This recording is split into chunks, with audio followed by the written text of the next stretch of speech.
আমরা যেটা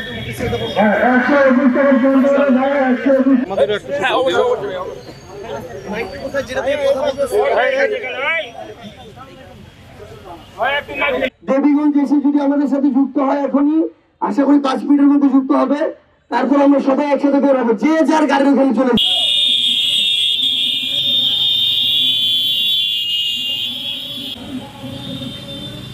সবাই একসাথে বলতে হবে চাঁদাবাজের ঠিকানা। ঠিকানা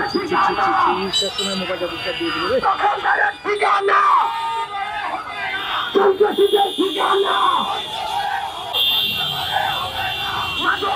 ঠিকানা